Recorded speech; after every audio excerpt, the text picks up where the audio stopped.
Hillary blames every single person in America except for you-know-who for her election loss.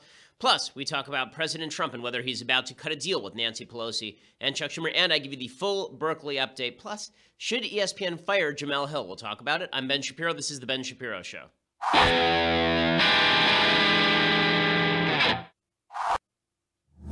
So tomorrow, Hurricane Ben makes landfall in Berkeley. This is apparently the headline that we're getting from the left-wing media. And we will explain to you what exactly is going to happen tomorrow at Berkeley and how you can get standby tickets. They are sold out, but there is talk about a bunch of protesters having taken tickets and then walking out until we have a standby line. I'll explain to you how you can take advantage of that. Plus, I will give you the entire rundown on Hillary Clinton and why the Democrats are now saying that President Trump may actually be Teflon. I'll explain why that might be true and why it might not be true. But before we do any of that, first I want to say thank you to our sponsors over at Helix Sleep. So as I have said before, I am terrible at sleep, or at least I was terrible at sleep up until we got our Helix Sleep mattress. There are a lot of online mattress retailers, and they're popping up these days all with this one-size-fits-all solution, but Helix Sleep has a proprietary algorithm. They look at your weight, how it's distributed across your body. They run it through their algorithm. They ask what sort of mattress you want. Do you want it firm? Do you want it soft? Do you want it to be breathable? Do you want it to absorb heat? And then they send a mattress directly to your door. You pop open the box, and it inflates right before you because it's a foam mattress. It is supremely comfortable. My wife particularly loves it. It's helixsleep.com/Ben. You can take their simple 2 to 3 minute sleep quiz, and they build that custom mattress that is the best thing you've ever slept on. It also allows you to have different settings for one side versus the other. So if my wife wanted to sleep on a different type mattress than I did, they can create a mattress that has two different sides to it. Everyone from GQ to Cosmopolitan to the New York Times talking about Helix Sleep, and there's a reason for it. Your custom mattress arrives directly to the door in a week, and shipping is completely free. Try it for 100 nights, and if you don't like it, or you don't love it, they'll pick it up and they will refund you in full. Right now, go to helixsleep.com/Ben. You get a $50 discount toward your custom mattress. Again, helixsleep.com/Ben. Use that /Ben. You get a $50 discount toward your custom mattress. Again, that's helixsleep.com/Ben. Most comfortable mattress I've slept on. And again, use that /Ben so that they know that we sent you and they understand that their advertising is working well. Okay, so the big story of the day is, of course, Hillary Clinton continuing to make the rounds. Before I get to that, I want to explain how you get tickets to the Berkeley speech. So it is sold out. They sold out all of the tickets in 45 minutes. They had actually closed the other 1,000 seats. We would have sold that out too, probably in the first 45 minutes as well, except that they closed the upper tier at this auditorium, Zellerbach Hall at Berkeley. They closed it because they were afraid that Antifa members were going to infiltrate and actually rip, I guess, the chairs off the floor. I think they're bolted down. They're going to rip the chairs off the floor and then start flinging them down onto the unsuspecting crowd members below, which is just insane. The answer to that, by the way, is more security, not banning 1,000 people from the hall. That's absurd. But in any case, Berkeley does seem to be doing what they should be doing for security. Berkeley City Council today, or last night, passed a vote 6-3 that said that the Berkeley PD are allowed to use pepper spray on violent offenders. Okay, how this is even a question is beyond me, but I guess I am the cause of that, so yay me. It's about time they started using pepper spray on people who get violent. They're rioters. They're not protesters once they start getting violent. Apparently, there had been a 20-year ban in place on using pepper spray against violent protesters because Berkeley is one of the world's dumbest places. So if you want to get standby tickets, then you can go over to the Berkeley College. You can go over to the Berkeley campus tomorrow. For those who reserved a ticket online, you have to pick up your tickets at a time prior to 6:30 p.m. on Thursday, September 14th. Any tickets that are unclaimed by 6:30 p.m. will be forfeited by those who reserve them, and they're setting up a standby line right now. There's a standby line forming at Memorial Stadium box office at the UC Berkeley campus beginning at 5 p.m. Starting at 6:30 p.m., they will start distributing unclaimed or forfeited tickets. Right now, I think there are only about 15 tickets, actually. But if that changes, then be first in line to receive all of those because I have a feeling there might be more than a few unclaimed tickets. I think that there are going to be a lot of people on the left who reserve tickets just to make sure that there are seats that are empty. So if you really want to get in, then go over to Memorial Stadium box office at the UC Berkeley campus beginning at 5 p.m. tomorrow, and I will see you there because it should be a lot of fun. Widely anticipated, a lot of media coverage of this particular speech, and I'm very much looking forward to seeing all of you. So that is exciting stuff. Okay, so Hillary Clinton is doing her own book junket. She will not leave. And this is the worst thing in the world for the Democrats because she was such a deeply unpopular candidate that she really lost the election more than Donald Trump won it. And I say that knowing that Trump may have been the only Republican candidate who could beat her. That's not a rip on Trump. This is just to point out how unpopular Hillary Clinton was. She won fewer votes in Michigan than Donald Trump won fewer votes in Michigan and won the state than George W. Bush won in 2004 in Michigan, and George W. Bush lost the state of Michigan. That doesn't demonstrate a vast Trump movement. It demonstrates everyone dislikes Hillary Clinton. Same thing in Wisconsin. Mitt Romney actually outperformed Donald Trump in Wisconsin in 2012. Mitt Romney lost the state. Trump won the state. Why? No one showed up to vote for this lady. No one showed up to vote for her. So she now comes along, and she is going to give her explanation for why she lost. And naturally, the explanation for why she lost is because everyone is mean to her. It's just the end of the world. Everyone is cruel and mean and vicious.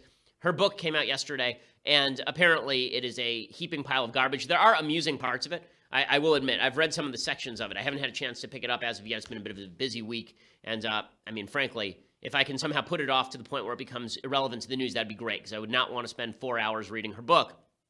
But she is blaming everyone. I think my favorite part of this book is there's a quote that came out from her book that is just astonishing, where she just completely misses how it is that the Orwell novel 1984, what it was about. So she actually writes this in her book. Attempting to define reality is a core feature of authoritarianism. This is what the Soviets did when they erased political dissidents from historical photos. This is what happens in George Orwell's classic novel 1984, when a torturer holds up 4 fingers and delivers electric shocks until his prisoner sees 5 fingers as ordered.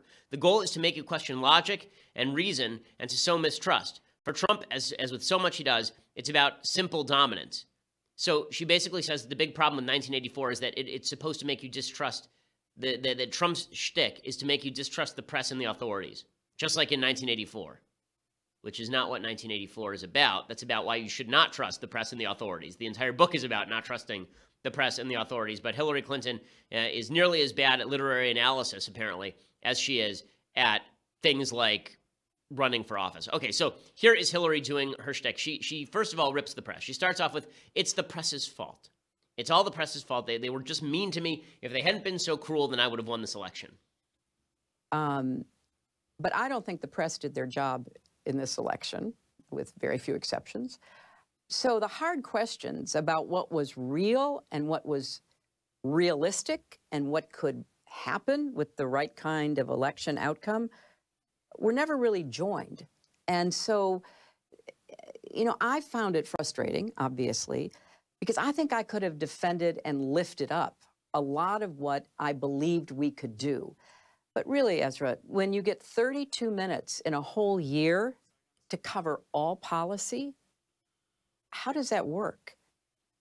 Okay, so it's all she wanted to talk policy, but the media were just too mean. Now, what's hysterical about this is that essentially what Hillary Clinton is doing is she's saying the entire 2016 election was, wait for it, fake news, right? She's suggesting that the media didn't do their jobs. The media were all part of this evil conspiracy to stop her. Now, I remember when there was a guy named Donald Trump, and he said this all the time and continues to say it all the time. And the media say, how dare Trump? How dare he insult us this way? But Hillary Clinton says the same thing, and they just sit there and take it.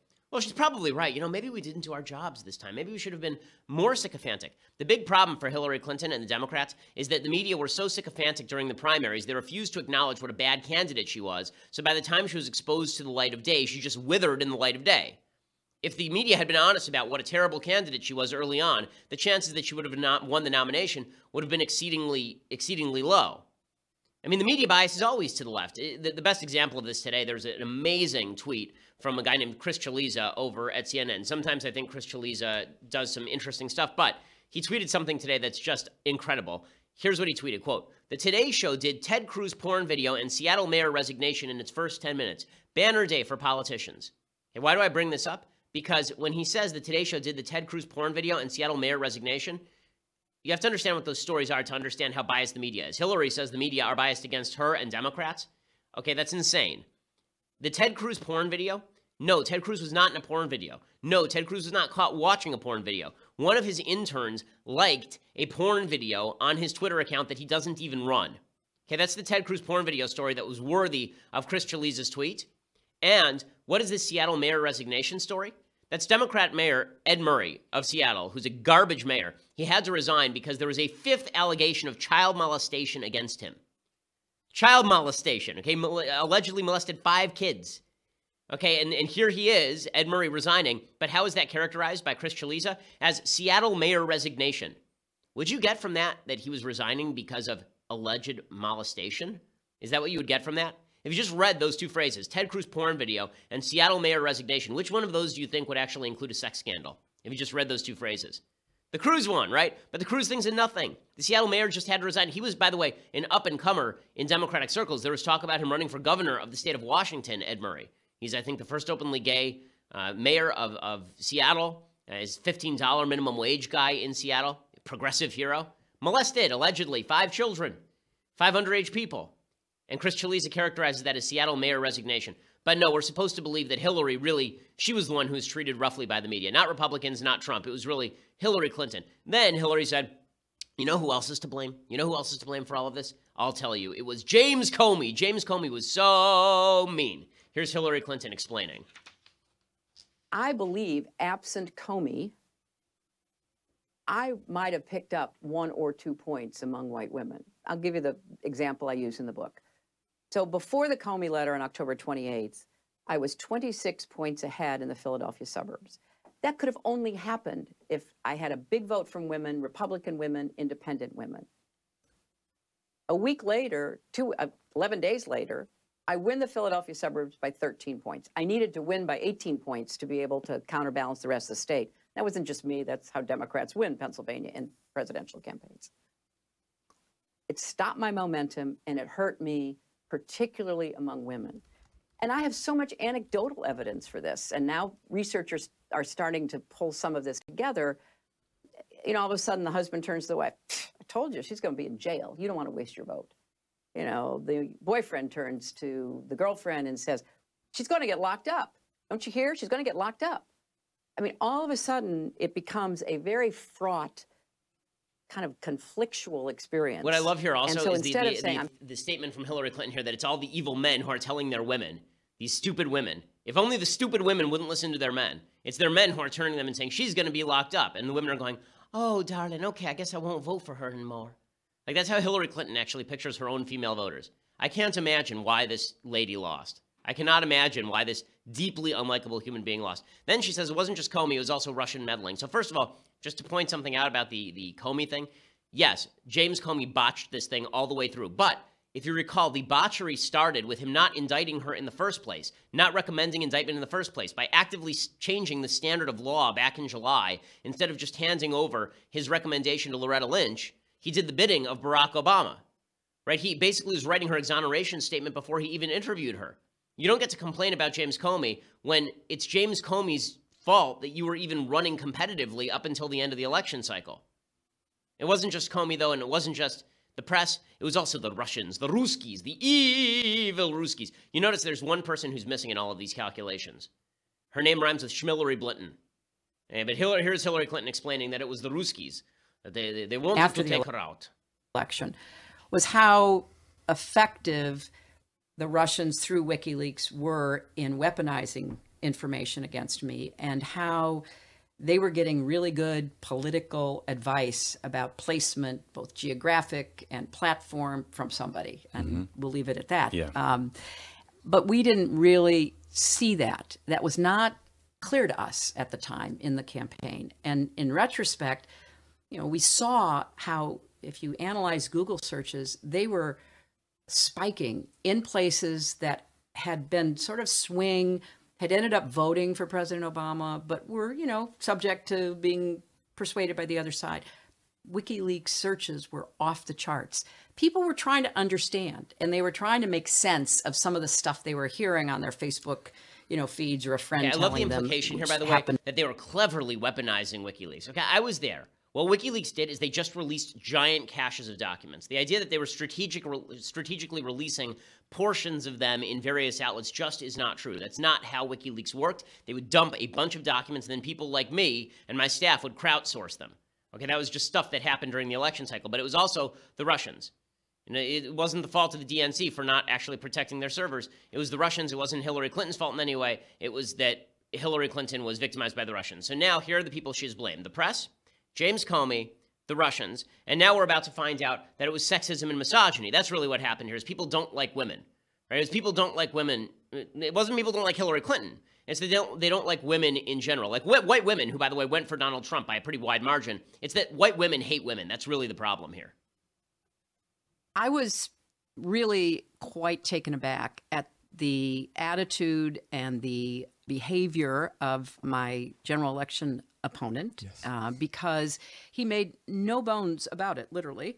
He was so sexist, and not just about me, but about his Republican woman opponent, his women and reporters on TV and elsewhere. So it was really a part of the atmosphere. And I want not just women, but men as well, to know this is endemic. Sexism and misogyny are still endemic. We've made progress, but we can't allow ourselves to go backward.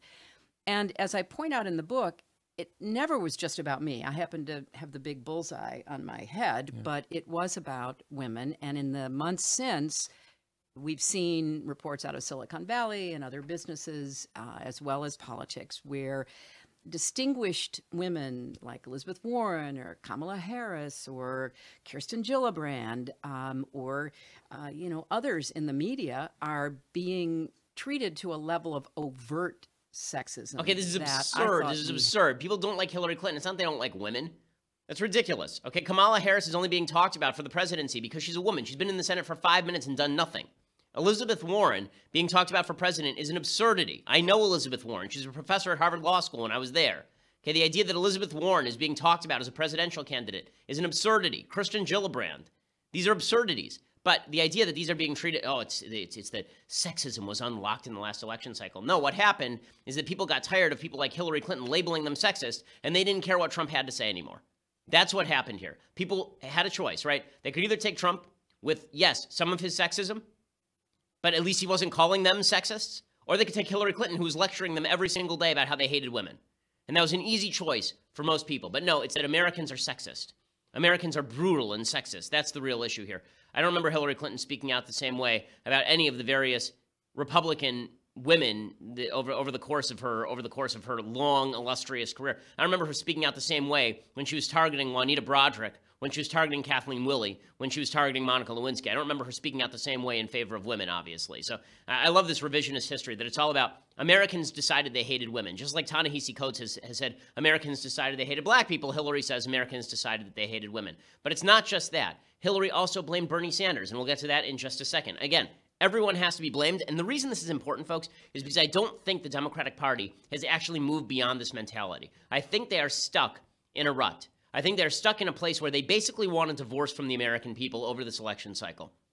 I'll explain in just a second. But first, I want to say thank you to our sponsors over at the USCCA. So we hear the stories in the news all the time where a guy's at home and somebody tries to break into his house and he has to shoot them, and then the police wrongly arrest him and he ends up in the court system. We hear this all the time. Well, right now, you need to protect yourself. And you can take a simple, rewarding journey to concealed carry and home defense confidence with the 2017 Concealed Carry and Family Defense Guide. That is the Concealed Carry and Family Defense Guide. It's from the U.S. Concealed Carry Association. It is 100% free. In it, you will learn how to detect attackers before they see you, how to survive a mass shooting, the safest and most dangerous places to sit in a restaurant, how to responsibly own and store a gun, even if you have little kids, and a whole lot more. These are all super practical tips. It is well worth reading. It is 164 pages, so it's pretty comprehensive. It comes with a bonus audio version, so you can even listen in your car. I know you like listening to the podcast. You can listen to this in your car as well. This life-changing guide comes 100% free for a limited time. You also get a bonus home defense checklist. Go to defendmyfamilynow.com right now, defendmyfamilynow.com, and register for 100% free instant access. That's defendmyfamilynow.com, defendmyfamilynow.com. USCCA makes sure that you are protected in case you actually have to pull the trigger and prepares you for the situation in which you may have to pull the trigger and how to best protect yourself. Again, defendmyfamilynow.com right now for 100% free access to their 2017 Concealed Carry and Family Defense Guide. Super cool stuff. Go and check it out, defendmyfamilynow.com. So Hillary also is very upset with Bernie Sanders. So she said yesterday that she beat Bernie Sanders in a landslide. During an interview with NPR, she said she totally rejects that Bernie Sanders was the guy who's supposed to win the nomination. She said, I find this criticism from Sanders supporters to be so off base. He's not even a Democrat. Right, so this is the big problem, is that he's not even a Democrat. She said he and his followers' attacks on me kept getting more and more personal, despite him asking me not to attack him personally. And I really regret that. But now he's got a chance to prove he's something other than a spoiler. And that is to help other Democrats. I don't know if he will or not, but I'm hoping he will. Right? So there she is attacking Bernie Sanders. Everyone has to be attacked. She attacks voters too. Right? Finally, she ends up attacking voters. This, I think, is probably the best portion of her pathetic book. It's pretty spectacular. Here's what she has to say in her book. She says, since November, more than 24 women of all ages, but mostly in their 20s, had approached me in restaurants, theaters, and stores to apologize for not voting or not doing more to help my campaign. I responded with forced smiles and tight nods. On one occasion, an older woman dragged her adult daughter by the arm to come talk to me and ordered her to apologize for not voting, which she did, head bowed in contrition. I wanted to stare right in her eyes and say, you didn't vote? How could you not vote? You abdicated your responsibility as a citizen at the worst possible time, and now you want me to make you feel better? Of course, I didn't say any of that. These people were looking for absolution that I just couldn't give. We all have to live with the consequences of our decisions. Whoa! Whoa, there's only one word for that. Okay, and it's a 5-letter word, and it's not something I wish to say. I mean, that's really nasty stuff, right? Somebody comes up to you and they say, I wish I had done more, and your first reaction is, you little pissant. If you had done more to serve me, the mistress of all evil, then I would be sitting in the White House right now. It's your fault. You didn't work hard enough. I worked plenty hard. Sure, I took a nap every day. Sure, I collapsed into a van. Sure, I was terrible in debate. Sure, I was mechanical and awful and nasty and called half of Americans deplorables. But it's you. You didn't get out and vote. And I'm not going to provide you absolution. I am like the Pope, and I will never provide you absolution. I will never provide you absolution. Okay, it's no wonder. And then Hillary finally finishes up by saying, listen, I'm not going anywhere. You think I'm going to leave? I'm not leaving. And I am telling you, I'm not going. She won't leave, right? I mean, she has nothing better to do with her time. What's she going to do, wander around in the woods like Bigfoot? So she's just going to stick around, sinking her claws into whatever Democrat starts to move toward the top, pretending she's helping them, but actually hurting them. Hillary is electoral poison. And much worse than Barack Obama was. And Obama didn't help anyone get elected. Hillary's even worse because at least people liked Obama. Or at least people thought Obama was cool. People think Hillary Clinton is awful. And the more people see of her, the better. So yay, I totally am in favor of Hillary Clinton sticking around. I think it's great. Here she is explaining that she's not going anywhere. She won't go. She just won't. Like Jennifer Holliday in Dreamgirls. Here she is. There are many people, including some Democrats, who would be happier if Hillary Clinton stayed in the woods. Didn't write this book. Didn't reopen the wounds of 2016. Well, they're going to be disappointed because I think it's important for people with my experience and my insight into what went on in the campaign, but more generally about our country, to speak out. Clinton says she is done running for office, but she plans to keep speaking up. Oh, please do. Please do. The thing is that Hillary Clinton, as just a human being, is an incredibly vindictive person. And you can sense the vindictiveness of the Democrats in her. Okay, she's a good avatar for their vindictiveness, that what they really are about is castigation of the other. If they really wanted to win, they'd run somebody like Joe Biden, right? Okay, I don't make a habit of giving advice to Democrats. If you wanted to win, you'd run somebody who didn't spend their time ripping on Americans as a bunch of know-nothing, sexist, bigot, racist, homophobes who wouldn't get out and vote for you because I deserved it. But unfortunately, that's not something that Democrats are doing. I think Sarah Huckabee Sanders actually got this exactly right yesterday. She said, it's kind of sad. It's a little bit sad, right? Here's Sarah Huckabee Sanders doing that. I think it's pretty clear to all of America. I think it's sad that after Hillary Clinton ran one of the most negative campaigns in history and lost, and the last chapter of her public life is going to be now defined by propping up book sales with false and reckless attacks. And I think that that's a sad way for her to continue. It is pretty sad. And thank God for the sadness of the Democrats, because otherwise they might actually be competent at this. Now, there's some conflicting information about what Democrats here are going to do. So Politico has a big piece today by a guy named Edward Isaac Dovere, reporting that Democrats are having trouble. They think that Trump may, in fact, be Teflon, that using Trump as sort of the rallying point for their crowd is not going to do it. Here's what he has to say. He says, data from a range of focus groups and internal polls in swing states paint a different picture for the Democratic Party heading into the 2018 midterms and 2020 presidential election. It suggests Democrats are naive if they believe Trump's historically low approval numbers mean a landslide is coming. So what's the big problem?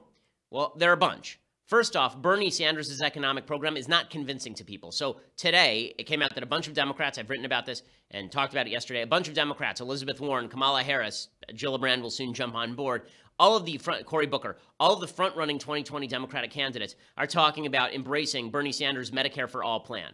Okay, this is really stupid strategy. For a general election, it's really dumb. People do not trust the idea of a government takeover of the healthcare system. They didn't like Obamacare, and so the Democrats are actually doing something worse. They're talking about a full government takeover of the government healthcare system, throwing lots of people off their insurance because you have to pay for this somehow, and you somehow have to force doctors to take Medicare insurance in the first place. The only way to do that is by getting rid of the competitors in terms of reimbursement rates. You're going to have to force people off their insurance. That's what Medicare for All would probably mean.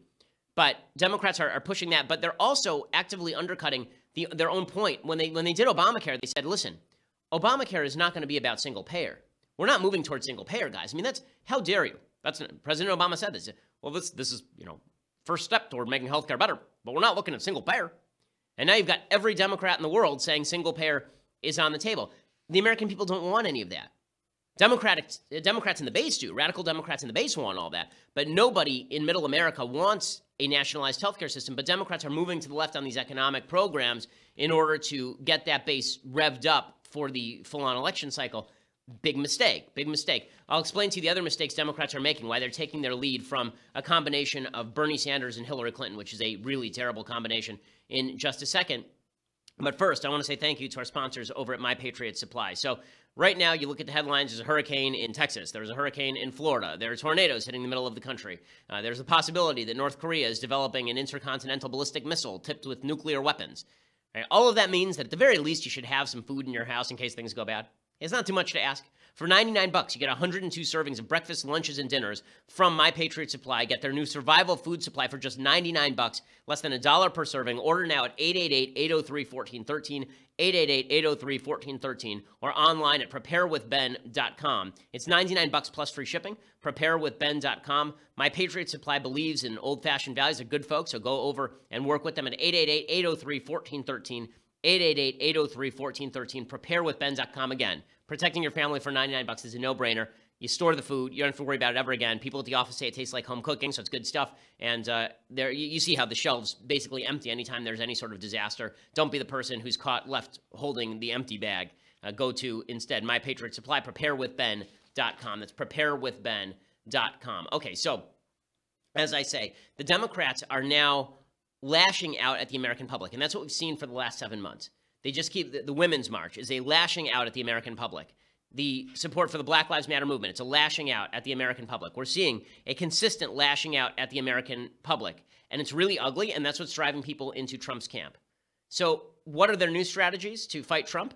Well, they're trying to move way left on economics like Bernie Sanders, but as Politico writes, many of the ideas party leaders have latched onto in an attempt to appeal to their lost voters, free college tuition, raising the minimum wage to $15, even Medicaid for all, test poorly among voters outside the base. And the reason that they test poorly among voters outside the base, one reason is because this is all basic class warfare stuff. Right? The idea is there's someone screwing you, and we're going to rectify that situation. Well, vilification and nastiness is not going to help you. It's funny. In 2016, there was this general idea that Trump was the nasty guy and Hillary was the candidate of uplift. No, you basically had two nasty people going at one another. And Hillary was actually more alienating to Americans than even Donald Trump was, which is an amazing statement. Worse, for Democrats, Trump is actually being given credit for the continuing strong economy, according to Politico. And personal attacks on him have been so variegated, meaning that they've been so diffuse, that they dilute the message entirely. Voters actually don't care that Trump fibs because they feel like Democrats think of them badly. Like, who would you prefer to hang out with? The guy who tells you fish stories but is nice to you, or the person who rails against you for being a racist, sexist, bigot, homophobe who needs his soul changed? Right? Obviously, there's a reason that Trump is more popular than some of the Democratic program. And all of the attempts to paint Trump as a closeted white supremacist have failed too because, again, the Democrats are just so extreme. Right? I explained this to Don Lemon on CNN. I'm amazed that Democrats haven't picked up on this. After the Charlottesville incident, when Donald Trump, I thought, did a terrible job of handling it, instead of Democrats staying on that, Trump immediately swiveled to defending Confederate statues, and Democrats, like the fools they are, decided to follow him there. That's a losing issue for them. And they're so radical that they're actually justifying a lot of what Trump had to say about the statues, right? Trump said, once you get rid of the Confederate statues, the next move is to get rid of the Jefferson statues. Today, report from Charlottesville, students at the University of Virginia have now draped in black tarp the Thomas Jefferson statue. Thomas Jefferson founded the University of Virginia. He founded it. Okay, now they're draping his statue with a black tarp. And you wonder why people are resonating to Trump? Okay, Trump also has the advantage on immigration and trade in these focus groups as well. The biggest problem for Democrats is not Trump, it's them. They come off as people who look down their noses at everyday Americans, who see Trump voters as losers and as morons, who see people who didn't even vote for Hillary Clinton as to be alienated, right? This is how they see Americans, and Americans pick up on this. There's nothing that people pick up on more quickly than a sneer. If you sneer at people, people pick up on it incredibly quickly. And people didn't feel like Trump was sneering at them. They may have felt like Trump was sneering at the media because he was. They may have felt like Trump was sneering at Democrats because he was. They may have felt like Trump was sneering at fellow Republicans because he was, and fellow candidates. But they didn't feel like he was sneering at them. And they got the feeling that Hillary Clinton was sneering at them. And Democrats are having a tough time getting out of that rut. So their alternative was, okay, well, if we can't stop sneering at Americans, at least we'll castigate Trump as evil. But Trump has actually undercut that a little bit because now he's working with Democrats. How do you castigate Trump as Hitler when you're making a deal with him? When you're going to the White House? There's a meeting today between Pelosi and Schumer and Trump. Now, I'm not saying that's good politics for Trump. I think that making deals with Pelosi and Schumer is what he was elected not to do. But for Democrats, it's very difficult for them to make the simultaneous case that Trump has to be stopped because he's so evil, and then they go and work with President Trump. So it may not be that Trump is Teflon so much as Trump is rubber and the Democrats are glue, and whatever they throw at him bounces off him and sticks back to them. Now, here's the truth. I want to mitigate this statement a little bit. Do I think that the Republicans have the upper hand going into 2018? I think you'd be foolish to think that. I look at the data, and what I see is Democrats winning some victories and possibly taking the House. Right now, the generic ballot has Democrats up anywhere from 6 to 8 points in the congressional race. There was a lot of talk in 2005 about how George W. Bush was Teflon too, and then in 2006 he got blown out, and in 2008 Barack Obama took office with a Democratic majority in the House and the Senate, and nearly a supermajority in the Senate. Okay, so it's a little bit early, and it's worth noting that there are statistics that cut in favor of Democrats here. So on the question of who fights for people like me, Trump and the Democrats were split at 50% each in February. Democrats are now ahead by 17 points. That's a big gap that they've opened up right there. And we are seeing some Republicans retiring because they don't like working with Trump and because they're afraid they're going to be primaried. And we are seeing special state elections in places like Oklahoma swing Democrat. There's a plus 31 Democrat state seat, Republican state seat in Oklahoma yesterday that swung for the Democrats. Okay, that is not good news for Republicans. All that said, though, the Democratic program right now is not geared towards success. It's not geared towards success specifically because of the scorn. If they don't get rid of the scorn that drips off of Hillary, they're going to have a problem. They need a candidate with authenticity who actually does not sneer at the American people and feel like they are owed this position. If they don't do that, then they're going to be in serious trouble. Now, I want to talk about what's going on with the ongoing attempt by outside forces to manipulate President Trump on both sides. But before that, you're going to have to go over and subscribe. I also want to talk about ESPN, and we'll talk about the iPhone X, the iPhone 10 release. We'll talk about all those things. But first, you have to go over to dailywire.com and subscribe. For $9.99 a month, you can get a subscription to Daily Wire. That comes with my show live. It comes with our Daily Wire mailbag, which happens on Fridays. We're doing a special Q&A next Tuesday that you can be part of if you're a member of the Daily Wire team for $9.99 a month. You get Andrew Klavan's show live as well. That starts at 10:30 today Pacific time. You get Michael Knowles' show at 12:30 Pacific time today. So you get all of those things for free when you subscribe at $9.99 a month, which is awesome. And right now, if you get the annual subscription, $99 a year, which is a better deal than $9.99 a month by a good $20 or so. Look at that math right there in my head. Then you also get this, the Leftist Tears Hot or Cold Tumbler, the greatest of all beverage vessels, something you will treasure forever. And when you are dead and your children cremate you, they'll put your ashes in it and leave it on the mantle. If you're going to be buried in this thing, you may as well get it right now. Leftist Tears Hot or Cold Tumbler. You get that when you get the annual subscription. Please go over to YouTube and subscribe to our channel. That always helps us. Plus, go over to iTunes or SoundCloud, hit subscribe, leave us a review. The reviews do help with the iTunes ranking, so we always appreciate it. We are the largest, fastest growing conservative podcast in the nation.